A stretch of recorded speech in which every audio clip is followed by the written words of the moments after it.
Welcome back, everybody, to 3 Point Lines here on the Parlay. I'm your host, Luca Rosano, alongside my co-host, Noor Zainab, and we are back. It is the NBA trade deadline aftermath. We are still exhausted from yesterday's coverage. It was insane. We did a 2-hour live stream. We didn't do any picks, but we just reacted to everything that went down. But Noor and I are back at it again as we are going to be making our picks against the spread for this Friday. I am 52% coming in as Noor is 50%.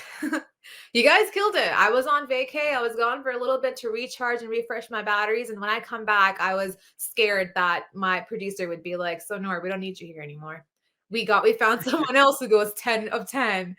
So bye-bye." But you guys killed it. No wonder you're 52%. Maybe Michael was like a good luck charm. yeah. You're probably gonna have to have him on again because that was nuts. Like, how do you go 10 of 10? Yeah, Good he job, went 10 of Michael. 10 that one day. It was insane. He literally carried the show. And yeah, I guess he was my good luck charm because that day was actually one of my best days too. I went 8 of 10 that day. So let's see if I can keep the winning streak going with Noor, of course, back. And we are going to start with the first game, Hornets taking on the Pistons, and the Hornets are 7-point favorites. Who do you like in the spot? There's no Cade here. So what do you think? There's no Cade nor Marvin Bagley, and this is a losing Pistons team.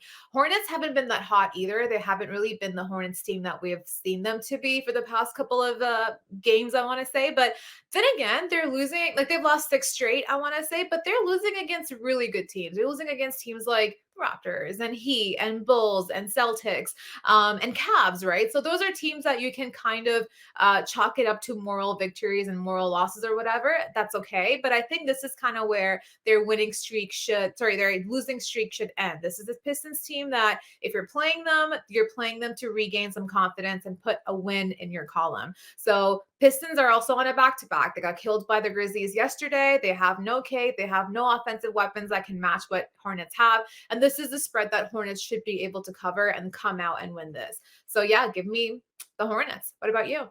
Yeah, we're green out of the gate here. I like the Hornets as well. I think they will get out of their slide, and they are taking on a Pistons team. They're going to be without Cade. They're struggling right now, and their newest acquisition is actually expected to play tonight, and that's Harrell. And I know we live reacted on that during our NBA live stream show, and I thought this was a big move for the Hornets. Harrell's going to be going on home. This was a big rumor in the offseason that they're going to sign him. That never happened, but now they have him at the trade deadline, and he's going to add some much needed size for that Hornets team, and he's just going to be that guy that can just be another big body and really be that disruptor down low. So I think the Hornets are going to show up here. They're due for a big game, like you said. They've been losing, but they've been losing against good teams. And this is still a team that's going to find themselves in the play-in and hopefully the playoff picture when it's all said and done. So they know they got to turn it up now. It's the second half of the season. There's only like 30 something games left. So you really got to start playing your best basketball now. So I do like the Hornets here -7. Yeah, now let's stick to the same Eastern Conference. We also have the Cavaliers playing tonight against the Pacers, where the Cleveland Cavaliers are -7 favorites. Interesting too, because this is going to be Levert's first game against his former team when he got traded to the Cavs. What do you think happens here? Yeah, that was fast. A week later, he's going to be Yeah. playing, or less than a week later, he's going to be taking on his former team. I like the Cavs here. It's 7, but it's not intimidating me. I think they will cover it. I'm going to lay it. And they've been one of the best teams the Cavs have in terms of betting on. They're 33-20-2 against the spread. They've managed that behind their stellar defense, which ranks number one in opponents' points per game at just 101 points per game. So good luck to the Pacers trying to score without Levert. And the Pacers are just 25-28-3 against the spread this season. So the Cavs have covered in 3 straight games. Pacers have failed to cover it in 4 straight. I'm taking the Cavs here. I really think this is going to be a big spot for them. I can see Levert having a big game against his former team, those bigs, getting the job done inside Allen and Mobley. So I will lay the 7 here as well with the Cavs. Yeah, Luca comes here with the numbers, and I'll give you my feels. I think Cavs are what they're looking healthy now, right? They've got Jared Allen back, they have Evan Mobley back, so they're really getting those guys back together. And we saw what this team looked like when they were healthy. We saw what they looked like when they were unhealthy, when they were going through pick and chooses, when they had to insert guys in and out of the lineups, and even going through those pains and those troublesome periods, they were still able to come out and be in that top conference for the East, right? So this is a team that's been put together. Pacers literally gave them Levert on a silver platter. Like, here, you want to go to a contender? Here's the Cavs. And Pacers right now are in a rebuild mode entirely. They ship out Levert. They also ship out Sabonis. They are not going to have Miles Turner or Brogdon playing for this game tonight. Who do you have against the Cavs? You have absolutely nothing, no offensive power, no one that can stop them, no one that can score against them. And this is a Cavaliers team where if you don't give them their flowers, they will come after you. Not just the fans, but the team itself will let you know that no, we are here. We are here to make a stand, and you should take us seriously. So, like you mentioned, this is a spread that's a little bit bigger than people might want to bet on, but this is a team that can cover that spread, especially against a Pacers team that does not have much going for them right now. So we're 2 of 2 right now. Give me the Cavs too. All right, let's see if we make it 3 of 3. We got a big spread in this one. OKC taking on the Sixers, 13-point favorites. James Harden, though, not expected to play tonight, the last that I read. Yeah, I think they were saying that he's not going to be suiting up until Monday. So he's getting the weekend off for a little bit, exploring Philly nightlife, see what he likes out there. Oh Um, boy. yeah, no one wants to see that. but But that's one more player that won't be filling a roster spot for the 76ers tonight, right? You're not gonna have you already shipped out Seth Curry, you shipped out Andre Drummond, and now you're not gonna get the guy who's been you shipped those guys out for Harden. So it's pretty much going to be an Embiid game, and if Tobias Harris can come through, he is going to have to provide a little bit more of a elevating lift to that offensive line as well. But Nets got Curry in that deal, right? So that's kind of where their offensive power went. And while Philly, I think they should still be able to come out on top and win this. This is too big of a spread for me to lay it on the Sixers right now. I think Yeah. OKC also is a team that can keep games really close. And Philly is in a place right now that just went through a roster shakeup. So I'm not really trusting what they will put out immediately as of tonight. So give me OKC to cover, but I think Philly should still come out and win this. Yeah, I agree with you. I was leaning towards the Sixers, but you bring up a good point because those pieces aren't even going to be playing tonight. The Sixers are going to be shorthanded. And OKC, what turns me off about them is they're not going to have Shea in this one. If he was playing in this one, I would wholeheartedly back the Thunder, but I'm still going to back the Thunder here because they have been a pretty safe bet against the spread. They're 4-4-2 against the spread over the last 10. They're actually one of the better teams in the league at covering the spread. I think I read somewhere like they're top 5. So they're a bad team, but they have been covering the number. That's probably because every time they play against the team, the spread's double digits. So Yeah, that helps that stat for exactly it. them. But Josh Giddey, he should be playing in this one. And, you hope for some of those other younger players to take advantage of a shorthanded Sixers team. And we've seen in the past, the Sixers, they don't typically fare well as overwhelming favorites. I mean, they'll do enough to win this game, but can they necessarily blow teams out? We usually see them get a little bit stagnant with their approach. They could get lazy, and that allows for the other team to come on back. So I agree with you. I think Philly definitely wins, but OKC to cover 13, backdoor cover late, I'll take that. Yep. Now another game for the night with another team that dealt with trades yesterday. The Boston Celtics go against the Denver Nuggets, where the Celtics are favored by 6 points. Are you surprised?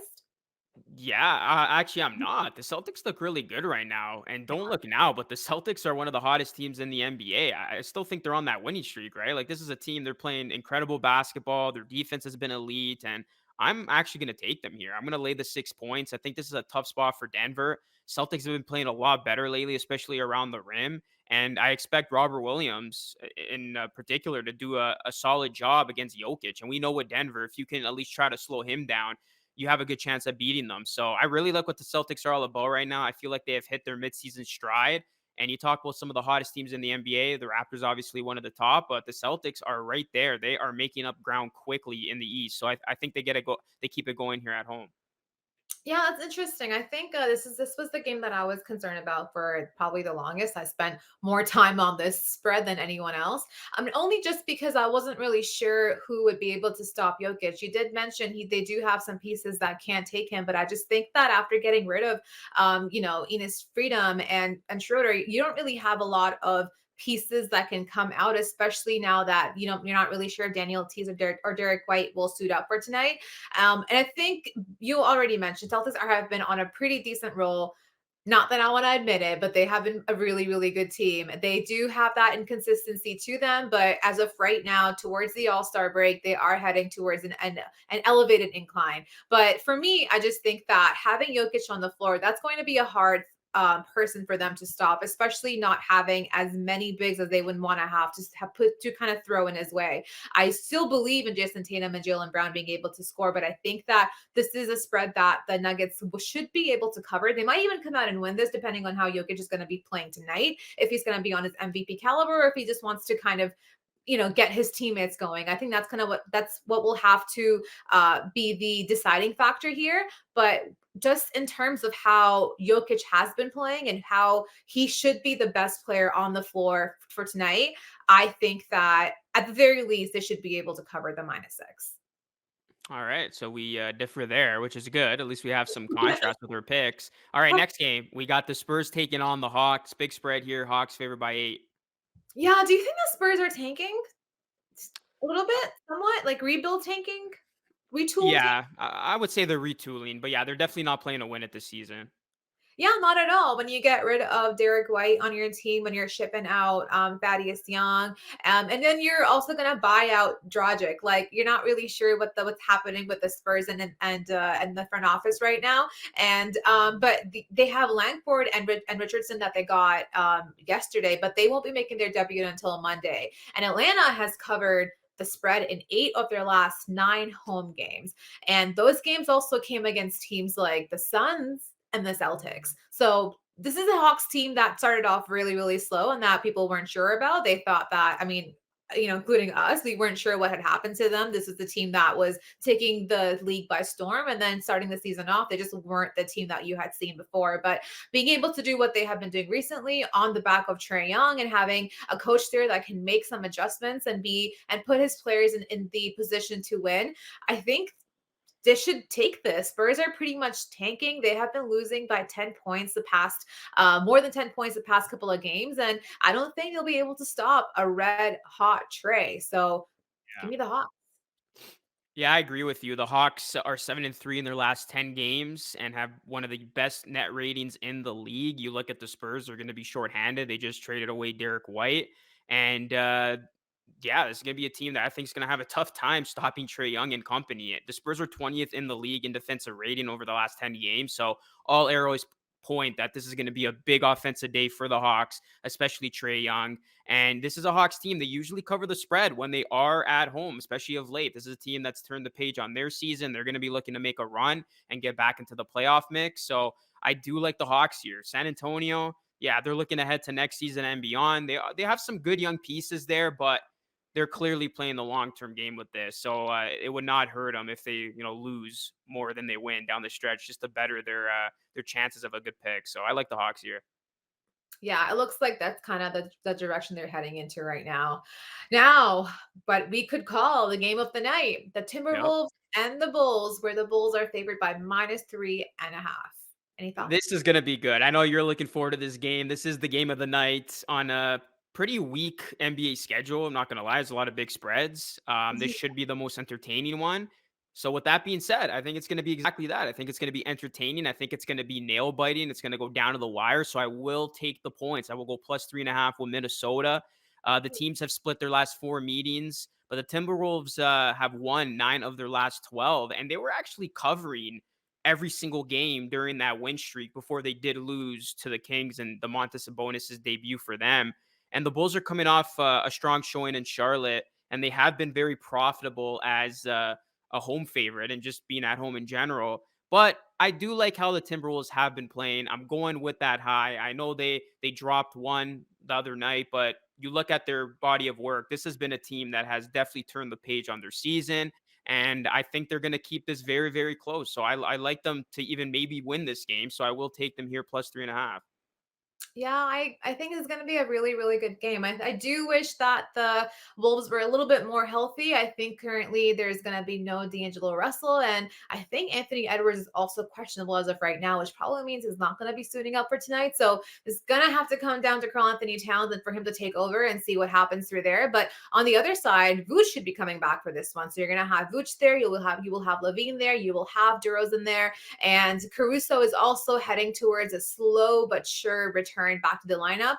And if that's the case, then I don't, as much as I love the Wolves, I just don't understand how they would have the offensive weapons to match what Chicago has right now, right? I think Wolves have been a team that have been a little that have been great. I think that their trajectory as of right now has been fantastic, but they also have been a little bit inconsistent here and there. That does go back to just their injuries and their lineup changes. But as of tonight, I think that having lost the Kings just recently, and like you mentioned, the Bulls just came back from beating the Hornets, the confidence should be going towards the Bulls roster and them just being able to stay afloat, having to deal with so many injuries and so many guys getting plugged in and out. And while I think Cat should dominate, he should have a pretty open court going in the paint, out the paint, rebounding, whatever he wants to do. I just don't think that will be enough to go against Vooch, Levine, and Debo. I think they'll have a night tonight. They'll be able to put up the points that they want to, and it's a close enough spread for me that I think that the Bulls should take this pretty comfortably. So give me Chicago. Yeah, that's a good point about Ant. He is questionable, but I won't back out of my pick. I'll stick with the I Timberwolves. respect I that. did think he was gonna play, but he is questionable, so maybe he won't be playing. That would suck, but we'll see what happens there. Anyways, last game of the night, biggest spread of the night, probably worst game on paper of the night. Magic, Jazz. Are you going with the big spread?